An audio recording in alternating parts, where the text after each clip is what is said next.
નમસ્કાર વિદ્યાર્થી મિત્રો, વક્રી ભવનના પહેલા વિડીયોની અંદર આપણે સ્નેલના નિયમની વાત કરી હતી. હવે એ નિયમને આપણે આગળ વધારે ડીપમાં સમજીએ કે ભાઈ આપણે આકૃતિ દ્વારા જોયું હતું કે સ્નેલનો નિયમ એવું કહેતો હતો કે સાઇન થીટા 1ના છેદમાં સાઇન થીટા 2 બરાબર અચળ મૂલ્ય મળે છે. એટલે કે આપાત કોણના સાઇનનું મૂલ્ય અને વક્રીભૂત કોણના સાઇનનું મૂલ્યનો ગુણોત્તર હંમેશા અચળ રહે છે. એટલે આપણે અહીંયા જોયું હતું કે સાઇન થીટા 1ના છેદમાં સાઇન થીટા 2 અચળ કહેવાય.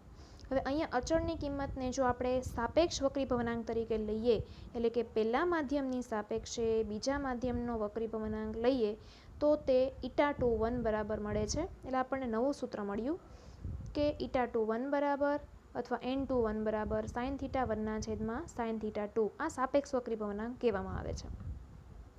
બરોબર. ત્યાર પછી આવે છે કે પ્રકાશના વક્રી ભવનાંકને બે માધ્યમમાં વેગના ગુણોત્તર સ્વરૂપે પણ રજૂ કરી શકાય. બરોબર. પહેલાં આપણે ખૂણાના ગુણોત્તર લીધા, હવે વેગના ગુણોત્તરમાં લઈએ. વેગ માટે શું કામ? તો કે જેમ માધ્યમ બદલશે તેમ પ્રકાશનો વેગ બદલશે, એટલા માટે. તો ધારો કે પહેલા માધ્યમમાં પ્રકાશનો વેગ v1 જેટલો હોય અને પ્રકાશનું કિરણ હવામાંથી પાણીમાં દાખલ થાય ત્યારે તેનો વેગ બદલાઈ જાય છે. કેટલો બદલાય છે આપણને ખબર નથી, પણ ધારી લઈએ કે બીજા માધ્યમમાં એનો વેગ છે તે v2 છે. તો પ્રકાશના માધ્યમ 1ના વેગ v1 અને માધ્યમ 2નો વેગ v2ના ગુણોત્તરને, એટલે કે v1ના છેદમાં v2ને માધ્યમ 2નો માધ્યમ 1ની સાપેક્ષે વક્રી ભવનાંક કહેવામાં આવે છે. અહીંયા પણ સાપેક્ષ વક્રી ભવનાંકનું સૂત્ર છે, પણ કોના સાપેક્ષે કોનું? તો કે માધ્યમ 1ની સાપેક્ષે માધ્યમ 2નું. બરોબર. આગળના સમીકરણની જેમ જ આ સમીકરણ 2 છે એની જેમ જ અહીંયા એક ત્રીજું સમીકરણ મળે છે કે η21 બરાબર પહેલા માધ્યમમાં પ્રકાશનો વેગ એટલે વેલોસિટી એટલે v1 એના છેદમાં બીજા માધ્યમનો પ્રકાશનો વેગ એટલે કે v2 એને પહેલા માધ્યમની સાપેક્ષે બીજા માધ્યમનો સાપેક્ષ વક્રી ભવનાંક કહેવામાં આવે છે. અહીંયા લાઈન ઊંધી લખેલી છે, ખાલી મિનિંગ એ નહીં છે, લાઈન વાક્ય રચના ઉલટાવેલી છે કે માધ્યમ 1ની સાપેક્ષે 2નો વક્રી ભવનાંક કહેવામાં આવે.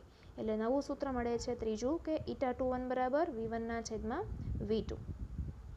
હવે ધારો કે આપણને ખબર છે બધાને કે શૂન્યાવકાશમાં પ્રકાશનો વેગ 3 × 10⁸ મીટર પ્રતિ સેકન્ડ જેટલો હોય છે. બરોબર. હવે ત્યાંથી હવામાં આવે ત્યારે એ વેગ અથવા એ ઝડપ પ્રકાશની છે તે થોડી કેમથી જ ઘટે, બહુ માઇનોર ઘટે છે. બહુ કંઈ 3 × 10⁸ની કિંમતમાં બહુ ઝાઝો ફેરફાર થતો નથી, નજીવો ઘટાડો થાય છે. આથી વ્યવહારમાં એટલે કે દાખલાની ગણતરી કરવાની હોય, કોઈ પણ જગ્યાએ ક્યારેય પણ પ્રકાશનો વેગનો ઉપયોગ કરવાનો હોય ત્યારે હવામાં પ્રકાશની ઝડપ ઇઝ ઇક્વલ ટુ શૂન્યાવકાશની ઝડપ ગણવામાં આવે છે. એટલે કે સ્પેસની અંદર પ્રકાશ જેટલી સ્પીડથી આવતો હોય એટલી જ હવાની પ્રકાશની ઝડપ બંને ઇક્વલ ગણવામાં આવે છે, બંને સરખી ગણવામાં આવે છે, કારણ કે બહુ માઇનોર ડિફરન્સ હોય છે એટલા માટે. જોઈએ કે જો શૂન્યાવકાશની સાપેક્ષમાં અથવા તો શૂન્યાવકાશ ન લખો ને એની બદલે આપણે હવા લેશું અહીંયા, કેમ કે આપણે બંનેને એક જ ગણીએ છીએ, શૂન્યાવકાશ અને હવાના પ્રકાશના વેગને. એટલે શૂન્યાવકાશની સાપેક્ષમાં કોઈ પણ માધ્યમનો વક્રી ભવનાંકને તે માધ્યમનો નિરપેક્ષ વક્રી ભવનાંક કહે છે. સમજાવતો પહેલાં તમને એક શબ્દનો ગુજરાતી કહી દઉં કે નિરપેક્ષ એટલે શું. નિરપેક્ષનો અર્થ શું થાય? તો નિરપેક્ષ એટલે પર્ટિક્યુલર અથવા પરફેક્ટ ચોક્કસ મૂલ્ય કે જે મૂલ્યમાં પોઈન્ટનો પણ ઘટાડો થવાનો નથી. જે ચોક્કસ મૂલ્ય છે તેને નિરપેક્ષ મૂલ્ય કહેવામાં આવે. બરોબર. જેમ કે હવાનો વક્રી ભવનાંક 1 રહેશે, 1 કરતાં ઓછોય નહીં થાય, 1 કરતાં ઘટશે નહીં, પરંતુ પાણીમાં બદલાઈ જાય. એ ચોક્કસ જ હોય. કાચમાં કંઈક અલગ હોય, પણ એ કાચનો વક્રી ભવનાંક છે, એ ચોક્કસ જ હોય, એટલે એને કાચનો નિરપેક્ષ વક્રી ભવનાંક કહેવાય. બરોબર. પણ કોની સાપેક્ષમાં? તો કે હવા અથવા શૂન્યાવકાશની સાપેક્ષમાં. કોઈ પણ માધ્યમ હોય, ધારો કે શૂન્યાવકાશમાંથી પ્રકાશ અથવા હવામાંથી પ્રકાશ ગતિ કરતા પાણીમાં પ્રવેશે છે કે કાચમાં પ્રવેશે છે, કોઈ પણ માધ્યમમાં પ્રવેશે છે, તો ત્યારે વેગ વધ્યો અથવા ઘટ્યો હશે, તો ત્યારે તેનો વક્રી ભવનાંકનો અંક છે એ પણ વધ્યો અથવા ઘટ્યો હશે. તો જેટલો વધ્યો અથવા ઘટ્યો હશે તે પરફેક્ટ હશે ને ચોક્કસ હશે, કોઈ દિવસ એના મૂલ્યમાં ફેરફાર નહીં થાય. એટલા માટે એને નિરપેક્ષ વક્રી ભવનાંક કહેવાય છે. તે માધ્યમનો એટલે જે માધ્યમમાં પ્રકાશનું કિરણ વાંકું વળ્યું હોય છે તે માધ્યમ. આપણે આગળ આકૃતિ જોઈ, પહેલા માધ્યમમાંથી બીજા માધ્યમમાં એટલે કે પાણીમાં વાંકું વળીને પ્રકાશનું કિરણ ગયું, તો કેટલું વાંકું વળ્યું એ ફિક્સ છે, એટલે એને પાણીનો નિરપેક્ષ વક્રીભવનાંક કહેવાય. હવાની સાપેક્ષે અથવા શૂન્યાવકાશની સાપેક્ષે. એટલે આ થઈ નિરપેક્ષ વક્રીભવનાંકની વ્યાખ્યા, કે જેમાં શૂન્યાવકાશની સાપેક્ષમાં દરેક માધ્યમને લેવામાં આવે છે. બરોબર. ધારો કે η1 એને માધ્યમ 1નો નિરપેક્ષ વક્રીભવનાંક કહેવાય. અહીંયા આગળની આકૃતિ તમે જુઓ, અહીંયા લખેલું છે η1. η એટલે નિરપેક્ષ, નિરપેક્ષ એટલે કે ચોક્કસ.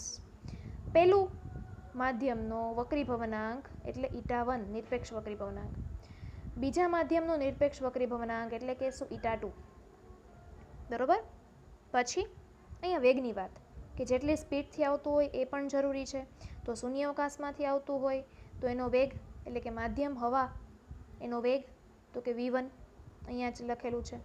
અને બીજા માધ્યમમાં પ્રવેશે ત્યારે એનો વેગ જે બદલાતો હશે તે, એને v2 કીધેલું છે. બરોબર. 4 પદ આપણને મળ્યા, કે η1 બરાબર માધ્યમ 1નો નિરપેક્ષ વક્રીભવનાંક, η2 બરાબર માધ્યમ 2નો નિરપેક્ષ વક્રીભવનાંક, v1 માધ્યમ 1માં પ્રકાશનો વેગ અને v2 માધ્યમ 2માં પ્રકાશનો વેગ, અને c શૂન્યાવકાશમાં પ્રકાશનો વેગ હોય તો સૂત્ર શું મળે?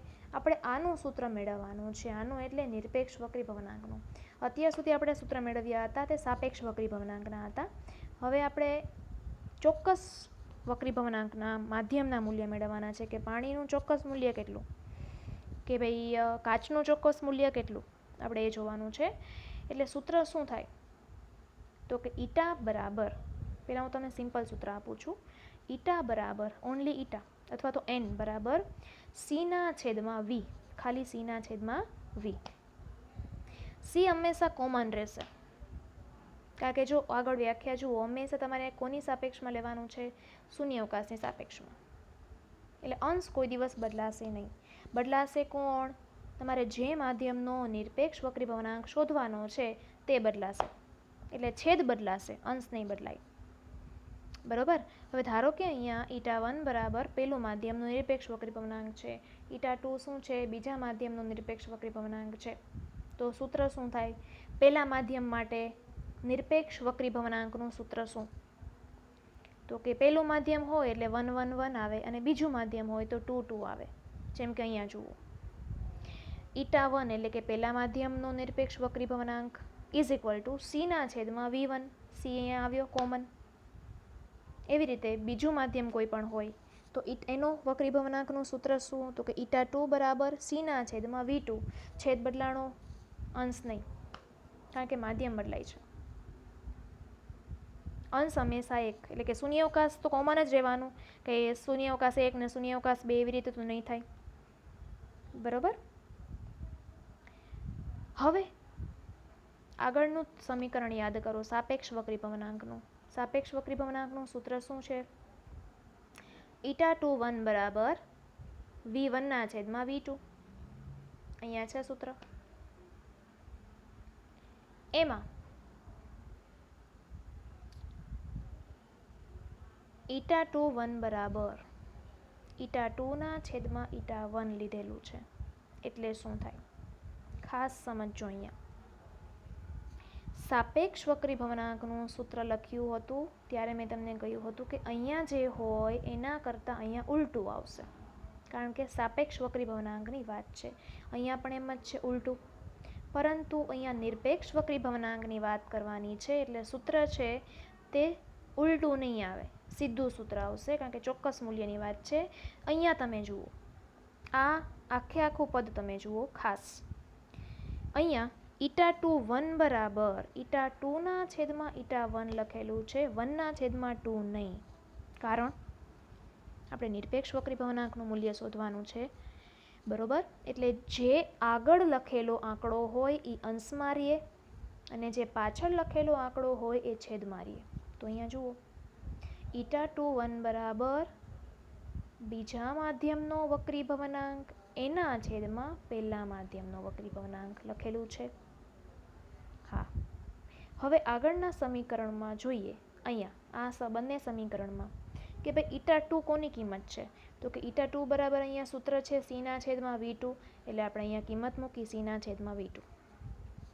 ફરીથી એના છેદમાં, આખાના છેદમાં ઈટા 1 એટલે શું, તો કે ઈટા 1 બરાબર C/V1, એ કિંમત મૂકી C/V1. હવે તમે બધા જ જાણો છો કે ભાઈ અંશનો છેદ છેદમાં આવે, છેદનો છેદ અંશમાં જાય તો C કોમન હોવાથી છેદ ઉડી જશે. તો વધ્યું શું, તો કે ઈટા 2 બરાબર V1/V2, જે અહીંયા આપણને મળ્યું હતું તે મળ્યું. એનો મતલબ શું થયો કે સાપેક્ષ વક્રીભવનાંકના સૂત્ર પરથી સૂત્રનો ઉપયોગ નિરપેક્ષ વક્રીભવનાંકના સૂત્ર શોધવામાં કરી શકાય છે. બરોબર.